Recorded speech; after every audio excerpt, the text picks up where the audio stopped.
할렐루야. 다시 한번 이 자리에 나오신 우리 모든 성도님들을 주님의 이름으로 환영하고 축복합니다. 특히 우리 광고도 했지만 우리 박세근 청년이 내일 이제 군대에 들어갑니다. 그래서 하나님께서 참 묘하게 멋진 그런 타임으로 이렇게 이끌어주지 않았나라고 생각이 됩니다.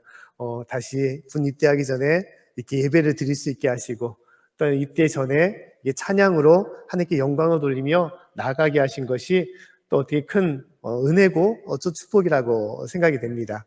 우리 박세근 청년 군 입대해서 또 그곳에서 진짜 사나이 해병대한테 진짜 사나이뿐만 아니라 또 하나님께서 주시는 믿음의 용사가 될 수 있기를 간절히 바라겠습니다. 잠깐 기도하겠습니다. 하나님 아버지 참으로 감사드립니다. 주님의 귀한 은혜로서 저희를 불러주시고 또 이렇게 주님의 크신 사랑으로 하나님을 찬양하며 나아가게 하심을 감사드립니다. 하나님, 주님께서 부르시고 세운 우리 귀한 우리 세근이 하나님의 그 모든 삶을 주님께서 하실 줄 믿사옵나니 하나님 18개월 동안 그 모든 시간 동안 주님께서 눈동자같이 지켜주시고 어디에 있든지 하나님이 주시는 능력으로 또한 믿음으로 모든 것을 잘 감당해 나갈 수 있도록 도와주시옵소서. 어려운 훈련 가운데 육이 성장할 뿐만 아니라 영적으로 성장할 수 있게 도와주시고 주님의 믿음의 참 용사, 주님의 참 아들이 될 수 있도록 도와주시옵소서. 또 이 시간 우리 함께 찬양한 애은이, 또한 서윤이, 진영이, 영웅에게도 함께 하시고 그 모든 청년들의 그 앞날과 그 장래에도 성령님의 역사가 임할 수 있도록 도와주시옵소서. 감사드리며 예수님 이름으로 기도드립니다. 아멘. 할렐루야. 우리 다시 한번 이렇게 예배를 드리니 쉽게 말하면 좀 숨통이 트였다라고 생각될 정도로 참으로 좋은 것 같습니다. 하나님의 은혜로 다시 한번 확신자가 줄어들고 이렇게 다시 한번 모이게 하신 모든 것들이 하나님의 능력이고 또 은혜임을 고백합니다. 우리가 코로나19가 이 바이러스 질병으로 인해서 받는 어려움도 있지만 더 큰 어려움은 경제적인 것뿐만 아니라 마음적으로 또 영적으로 우리가 힘들어 가는 것이 큰 어려움이라고 생각이 됩니다. 하지만 그 어려움 속에서도 우리가 더욱더 힘을 내시고 더욱더 주님 앞에 나아갈 때 어느 순간에는 이 모든 것을 주님께서는 다시 한번 예전처럼 회복시켜 주시고 주님 앞에 바로 설 수 있도록 우리 삶과 가정을 인도해 줄 거라고 믿습니다. 우리가 확진자가 줄어들고 있는 상황 속에서 한 지금 두 자릿수 50명 안팎으로 계속 왔다 갔다 하고 있는 가운데 있죠. 근데 다른 나라를 보게 되면 미국이나 유럽 같은 데 보면 제2 팬데믹이라고 할 수 있을 만큼 확진자가 이전보다 더 많이 증가하고 있습니다. 지금에서도 중증인 환자가 아닌 이상은 병원에 입원하지 않고 그냥 대부분은 집에서 자가 격리를 하거나 심지어 그것도 권고사항이라서 감염자들이 시내를 돌아다니면서 행하고 있다는 거예요. 마스크도 제대로 쓰지 않은 상황 가운데 있기 때문에 어느 순간에 감염될지 모르는 그런 상황 속에서 생활하고 있다는 것입니다. 그렇기 때문에 우리나라의 삶은 그것과 많이 비교가 되는 것이죠. 외국에서는 지금은 더 이상 감염이 어디서 됐는지 역추적을 할 수 없는 상황이기 때문에 이제는 방역에도 신경을 쓰지 못할 뿐만 아니라 그로 인해서 경제까지도 더욱더 힘들어하는 그런 상황 속에 있다는 것이죠. 하지만 우리나라는 그에 반대로 우리가 힘든 가운데서도 방역을 더욱더 힘쓰고 나아가니까 확진자는 점점 줄어들고 거리 단계도 다시 축소되고 그래서 다시 경제도 어느 정도 회복이 되는 그런 삶 가운데 있습니다. 또 교회도 마찬가지죠. 우리가 힘든 가운데서도 그 모든 것에 협조하여 같이 나아가니 다시 한번 주님께서는 이 교회 문을 열게 하시고 다시 예배드릴 수 있도록 이 모든 것을 회복해 주셨습니다. 우리 모든 성도님들 답답하고 힘든 가운데 있지만 그러나 우리가 더욱더 믿음으로 소망하며 또한 믿음으로 또 이겨나가며 그래서 어느 순간에는 주님께서 놀라운 능력으로 우리 모든 삶과 교회와 이 나라를 주님의 크신 은혜로 부흥시켜 주실 것을 우리가 소망하며 나아갈 수 있기를 간절히 바라겠습니다. 자, 오늘 말씀은 엘리야를 통하여 이루어졌던 갈멜산 사건에 대해서 말씀을 하고 있습니다. 이 갈멜산 사건은 간단히 얘기하면 엘리야 선지자가 바알 신을 추종하는 450명의 바알 선지자들 또 아세라 신을 추종하는 400명의 아세라 선지자들 총 850명을 대항하여 맞서 나아갔던 것이 이 갈멜산 사건이었습니다. 잠깐 그림을 보시게 되면 지금도 이스라엘 갈멜산에는 다음 같은 동상이 있습니다. 엘리야의 동상이죠. 한 손에는 칼을 들고 또 발에는 우상신을 섬겼던 그 제사장들을 짓밟고 있는 그런 모습을 취하고 있습니다. 이것은 일대 천이라고 하는 그 850명, 1000명에 가까운 사람을 한 명이 대항했던 놀라운 기적의 역사를 말하고 있는 것이죠. 근데 그뿐만 아니라 이 배후에는 또 누가 있었냐? 당시에 북이스라엘을 통치했던 아합 왕과 이세라 왕비가 있었던 것입니다. 그 막강한 권력 앞에서 대항했던 것이 바로 엘리야 선지자였다는 거예요. 특히 이것은 단순하게 어떤 권력과 어떤 사람과의 전쟁이 아니었습니다. 가장 큰 것은 무엇이냐? 영적인 전쟁이었다는 것이죠. 하나님과 또 악한 영과의 싸움, 이것이 바로 갈멜산의 사건이었던 것입니다. 그 속에서 하나님의 놀라운 역사와 기적을 엘리야를 통하여 하나님께서는 보여주신 것입니다. 이 엘리야의 사건을 잠시 간단하게 이야기한다면 먼저 두 제단을 쌓아놓고 그 제단에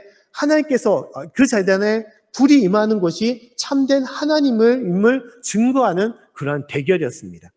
그래서 먼저 850명이나 되는 바알과 아세라 제사장들이 제단을 쌓고 그것에 번제를 드렸습니다. 그곳에서 춤을 추고 그 우상신에게 부르짖고 기도를 했던 것이죠. 잠깐 그림을 보시면 다음 같은 모습이라고 볼 수 있습니다. 850명이나 되는 그 많은 이들이 바알 신이여, 아세라 신이여, 우리에게 불을 내려주시사 이 제사를 받으시고 진실로 바알과 아세라가 참된 신임을 우리에게 보여주십시오라고 그들이 부르짖고 기도했다는 것입니다. 반나절을 기도했지만 아무 소식이 없었습니다. 그러자 엘리야는 어떻게 했냐? 그들을 조롱했죠. 야, 바알과 아세라가 어디 지금 출타 중이냐? 어디 묵상하고 있느냐? 어디 졸고 있느냐? 더 뜨겁게 부르짖어라. 또 아세라와 바알이 깨어나도록 더 뜨겁게 부르짖으라고 엘리야가 조롱을 했던 것입니다. 그러자 그들은 심지어 자기를 자의하면서 피를 흘리면서 바알과 아세라를 부르짖었습니다. 하지만 결과는 어떻게 됐습니까? 아무 변화도 없었던 것이죠. 한 점 불꽃도 임하지 않았습니다. 그 다음에 엘리야가 나타났습니다. 엘리야는 어떻게 했습니까? 그 제단에 먼저 물을 부으라고 얘기를 했습니다. 잠깐 그림을 보게 되면 큰 물동아리 네 물통에 물을 가득 부어 그 제단에 물을 부으라라고 얘기를 했습니다. 한 번을 붓고 그것을 부족하여 또 한 번 부으라고 했습니다. 심지어 3번을 걸쳐서 물을 부으라고 얘기했습니다. 그렇기 때문에 총 물통 12번을 그 제단에 붓게 되었던 것입니다. 물이 제단에 흘러 넘쳐서 심지어 그 주변에 도랑으로 핀 그곳에도 물이 흘러 넘치도록 물을 부었다라고 얘기했습니다. 왜 엘리야는 이 제사를 드리는 데 있어서 물을 붓게 했을까? 말은 멀쩡한 제단에도 불이 붙기 쉽지 않은데 어떻게 불이 붙지 않도록 그 물을 붓게 했는 것인가? 그것은 엘리야가 하나님의 놀랍고 위대하심을 그들에게 보여주기 위해서 그랬다는 것입니다. 하나님은 우리에게 나타나시는데 이로 말할 수 없는 놀라운 모습으로 우리에게 보여주신다, 증거하신다라고 말씀하는 것입니다. 그래서 그는 물을 붓고 나서 다음같이 하나님께 기도를 했습니다. 36절과 37절 말씀 오시면 다음같이 말씀하고 있죠. 제가 말씀을 읽어보겠습니다. 저녁 소재 드릴 때에 이르러 선지자 엘리야가 나아가서 말하되 아브람과 이삭과 이스라엘의 하나님 여호와여, 주께서 이스라엘 중에서 하나님이 되심과 내가 주의 종이 됨과 내가 주의 말씀대로 이 모든 일을 행하는 것을 오늘날 알게 하옵소서. 여호와여, 내게 응답하옵소서. 내게 응답하옵소서. 이 백성으로 주 여호와는 하나님이신 것과 주는 저희의 마음으로 돌이키게 하시는 것을 알게 하옵소서 하매. 아멘. 엘리야 선지자가 하나님께 기도하기를 주님 응답하여 주시옵소서. 응답하여 주시옵소서. 하나님이 참된 하나님이심을 이들에게 알게 하여 주시옵소서라고 그렇게 기도했다는 것입니다. 그 기도가 끝나자 어떻게 됐습니까? 하늘에서 불이 내려와 그 모든 번제단을 불살랐다라고 말씀하고 있습니다. 잠깐 그림을 보시면 다음 같은 모습이라고 생각해 볼 수 있을 것입니다. 불이 하늘에서 내려와 그 번제물과 심지어 그 도랑에 있는 물까지 다 핥아서 말라버리게 하는 그 기적의 역사를 보여주셨다는 것입니다. 모든 이스라엘 회중, 그 백성들이 있는 데서 참된 하나님이 누구시냐? 너희를 지금까지 인도하시고 너희를 이끌어줬던 하나님이 누구시냐? 그 하나님이 여호와 하나님이심을 하나님께서 불로써, 그 성령의 불로써 그들에게 보여주셨던 것입니다. 그리고 850명에 되는 그 바알과 아세라 제사장들을 다 붙잡아서 그 바닥에 있는 기손 강가로, 기손 시냇가로 그들을 데려가 그들을 다 죽이는 놀라운 역사를 보여주신 것입니다. 할렐루야! 이것이 하나님의 역사인 것입니다. 하나님께서는 보잘것없는 엘리야 그 선지자 한 사람을 통하여 그 위대한 아합과 이세벨 그 왕비를 대항할 수 있는, 악한 영에 대항할 수 있는 놀라운 이적을 우리에게 보여주신 것입니다. 하나님께서는 우리 가운데도 그러한 일을 하시기를 원하십니다. 우리가 부족하고 연약한 가운데 있을지라도 하나님을 찾는 자, 하나님을 부르짖는 자, 하나님 앞에 온전히 나아가는 자에게는 하나님의 기적의 역사를 우리에게 보여주시는 것입니다. 광야에 하나님의 놀라운 축복의 비가 내리고 만나와 메추리가 그 가운데 이루어졌듯이 우리의 메마른 삶에 하나님께서는 기적을 보여주시고 우리 가운데 역사하여 주시는 것입니다. 할렐루야! 그 은혜가 저와 여러분 가운데 임할 수 있기를 간절히 축원합니다. 이 은혜를, 이 기적을 우리는 믿으며 살아가야 되는 것입니다. 하나님께서는 우리 가운데 불을 내려주시기를 원하시는 거예요. 이 불은 성령의 역사를 말하는 것입니다. 보이지 않는 가운데서도 이 순간에 하나님께서는 성령의 역사를 통하여 우리를 회복시켜 주시고 우리를 부흥시켜 주시기를 원하신다는 것입니다. 그러나 문제는 우리가 주님께 나아가지 못한다는 거예요. 나아가지 못한다는 거예요. 주님을 찾지 못한다는 것입니다. 그 때문에 하나님께서는 다시 한번 우리를 불러 세워주시사 마음의 문을 열고 하나님의 불, 성령의 역사를 우리 가운데 임하게 하기를 원하신다는 것입니다. 진실로 저와 여러분의 삶과 가정 위에 또 하는 모든 일과 이 교회와 이 나라의 민족 위에 하나님의 뜨거운 불의 역사가, 성령의 역사가 온전히 임할 수 있기를 간절히 축원합니다. 자, 오늘 말씀에서 하나님께서 우리에게 하나님의 역사와 성령의 능력을 주시기를 원하시는데 우리가 무엇을 해야 될지 그것을 말씀을 하고 있다는 거예요. 첫 번째, 엘리야를 통하여 하나님께서 우리에게 무엇을 명령하시냐? 무너진 단을 다시 세우라, 수축하라라고 말씀을 하고 있다는 것입니다. 하나님의 역사를 너희가 받기 원한다면, 주님의 불의 역사를 너희가 임하기를 원한다면 먼저 무너진 단을 세우라라고 말씀을 하고 있습니다. 우리 30절 말씀을 같이 한번 읽어보겠습니다. 자, 시작. 엘리야가 모든 백성을 향하여 이르되 내게로 가까이 오라. 백성이 다 저에게 가까이 오매 저가 무너진 여호와의 단을 수축하되. 아멘. 먼저 하나님 앞에 참된 제사를 드리기 위해서는 단을 세워야 되는 것이죠. 그러나 당시에 이스라엘의 모든 여호와의 단은 어떻게 했냐? 다 무너져 있는 상황이 있었다는 것입니다. 왜냐? 아합 왕이 또 이세벨 왕비가 그 여호와의 단을 다 무너뜨렸기 때문인 것입니다. 그 단 대신에 바알과 아세라 신전을 세우고 하나님을 믿지 못하도록 믿는 자를 다 죽이는 그러한 놀라운 그러한 아픔과 그런 회방을 했던 것입니다. 그 때문에 여호와의 단은 다 무너져 있는 상황이었습니다. 잠깐 그림을 보시면 다음 같은 모습이라고 볼 수 있을 것입니다. 단이 제대로 세워 있어서 하나님 앞에 제사를 드릴 수 없는 상황이었던 것입니다. 제사를 드리지 못하기 때문에 하나님께 나아가지 못하는 것이고 하나님의 역사는 이스라엘 백성 가운데 끊기는 그런 아픔과 그런 문제가 이루게 됐다는 것입니다. 그래서 하나님께서는 엘리야 선지자에게 먼저 무엇을 말씀하시냐? 이 무너진 단을 다시 세우라, 수축하라라고 말씀을 하고 있는 것입니다. 하나님께서는 우리에게도 말씀하고 있어요. 너희 가운데 무너진 단이 있느냐? 이 무너진 단을 다시 세우라라고 말씀하고 있습니다. 이 무너진 이 번제 단은 무엇입니까?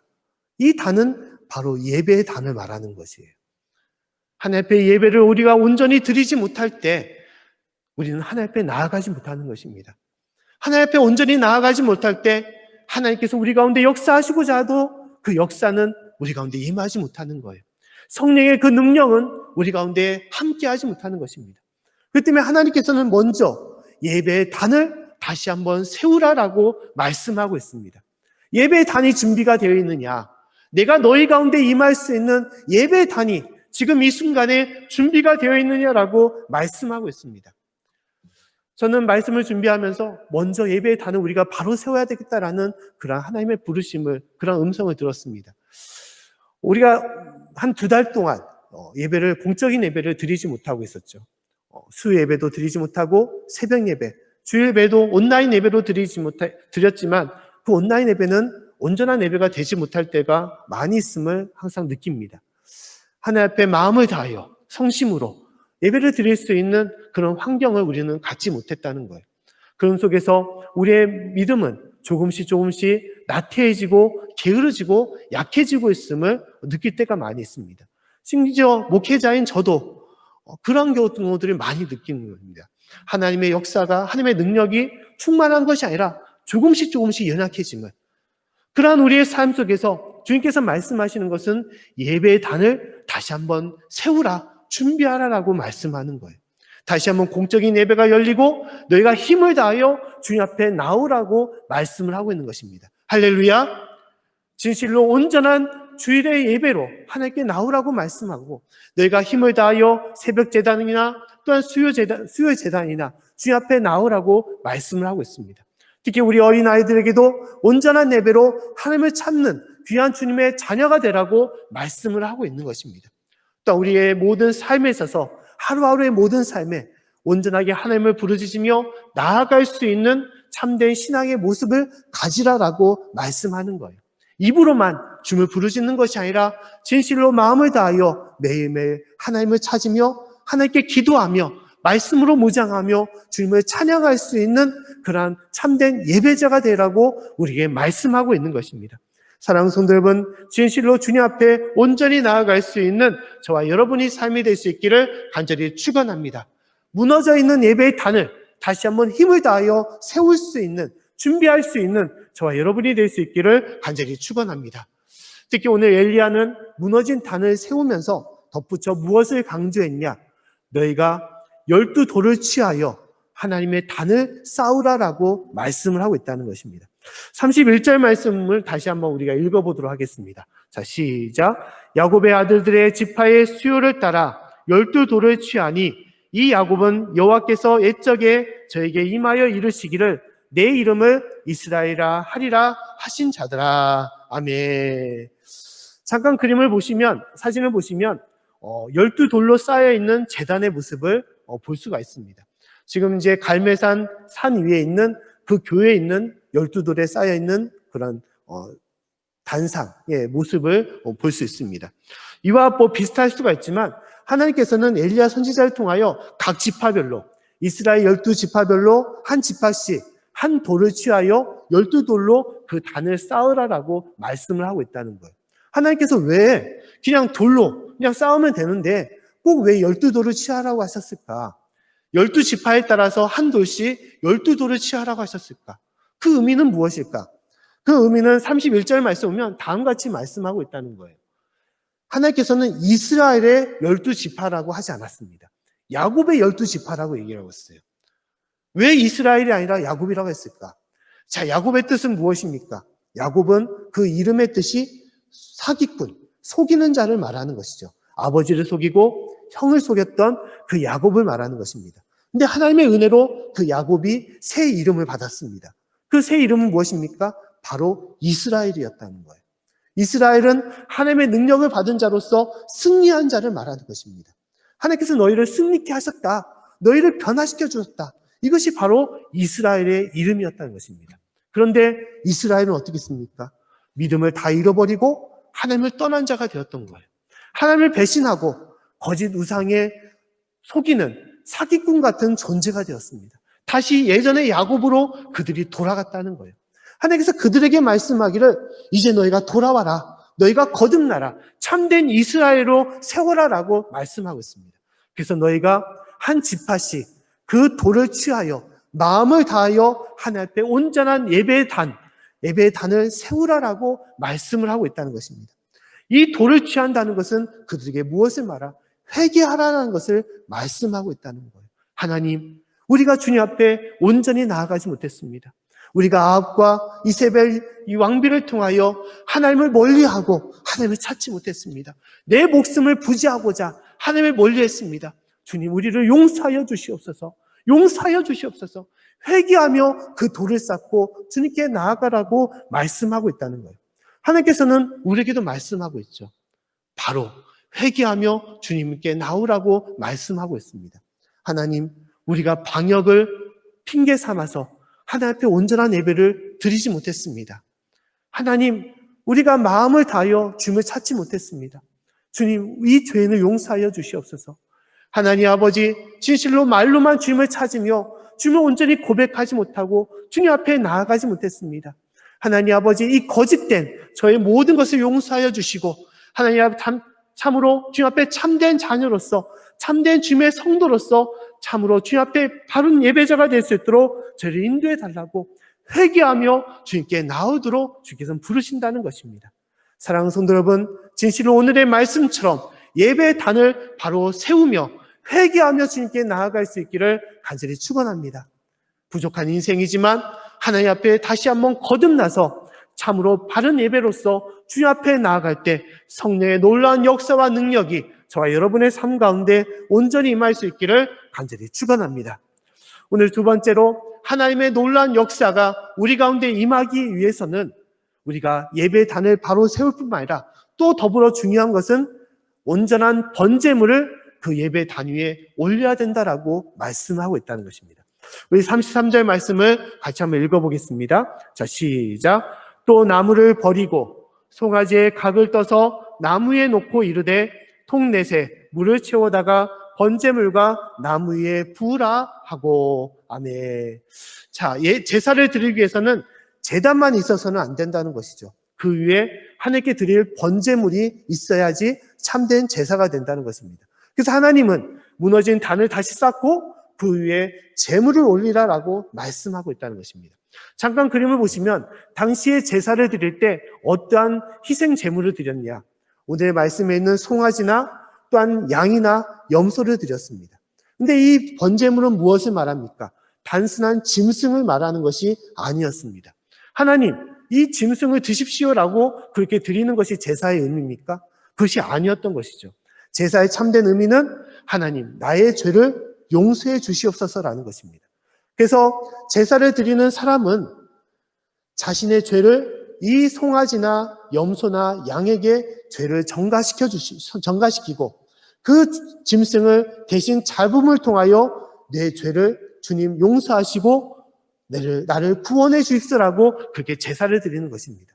나를 드릴 수가 없으니, 나를 희생하여 하나님 앞에 태울 수가 없으니 내 죄를 대신 짊어진 이 짐승을 태워서 내 죄를 용서받고자 하는 것이 제사의 의미였던 것입니다. 그래서 하나님은 모든 인류의 죄를 다 구원하기 위하여 이 땅에 어떠한 번제물, 희생자를 보내셨습니까? 바로 예수님이셨습니다. 예수님이 우리의 모든 죄를 대신 짊어지시고 희생양이 되어서 그 십자가에 대신 죽으심으로 우리의 모든 죄를 용서해 주신 것입니다. 이것이 하나님의 은혜인 것이죠. 그리고 우리는 이후에 예배로서 하나님 앞에 나올 때 우리는 죄인이지만 그 하나님이 주시는 그 은혜로서 구원받음으로 기쁨으로 주님께 나올 수가 있는 것입니다. 그리고 이 예배를 드릴 때 우리는 어떠한 모습으로 드려야 되냐? 우리가 우리의 번제물, 우리의 온전한 모습으로 주 앞에 나오는 것입니다. 이 예배를 드리는 이 순간에 우리가 드리는 번제물은 무엇이냐? 우리의 영혼이라는 거예요. 우리의 모습이라는 것입니다. 하나님은 우리가 진정한 모습으로 하나님 앞에 예배 드리기를 원하시는 것입니다. 그래서 우리가 예배를 드릴 때마다 제가 무엇이라고 선포하고 있습니까? 요한복음 4장 24절의 말씀을 제가 선포하고 있죠. 하나님은 영이시니 예배하는 자가 신령과 진정으로 예배할지니라. 신령과 진정으로 예배한다는 것은 우리가 번제물이 되어서 하나님 앞에 나의 모든 것을 드리는 예배를 말하는 것입니다. 로마서 12장 1절 말씀에도 하나님께서는 다음과 같이 말씀하고 있습니다.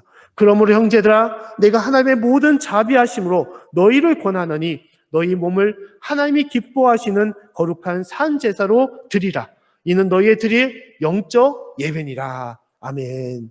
하나님께서 받으시는 예배, 또 하나님께서 임재하시는 예배는 무슨 예배냐? 산 제사인 영적 예배를 하나님께서는 받으시기를 원하신다는 것입니다. 하나님께서는 우리가 그런 예배를 드리기를 원하신다는 거예요. 산 예배, 산 제사, 산 영적인 예배는 내 마음과 목숨과 뜻을 다하여 하나님께 드리는 것입니다. 이것이 신령과 진정으로 드리는 예배인 거예요. 하나님께서는 마음을 드리는 예배를 받으시기를 원하십니다. 마음을 드리는 예배는 무엇입니까? 우리 하나님에 대한 사랑을 주님께 드리는 것입니다. 하나님을 사랑합니다. 나를 창조하시고 나를 보호하신 하나님, 또 나의 아버지가 되신 하나님, 나의 모든 삶의 전부가 되신 하나님을 사랑합니다.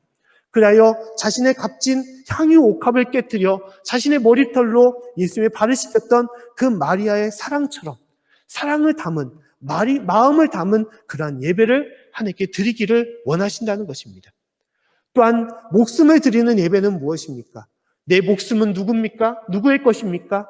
다 하나님의 것이에요. 내가 태어나고 죽는 거 다 이 모든 것이 하나님의 것입니다. 나의 목숨이라고 하지만 하나님께서 거둬가신다면 이것은 누구도 어찌할 수 없는 하나님의 목숨이 되는 것입니다.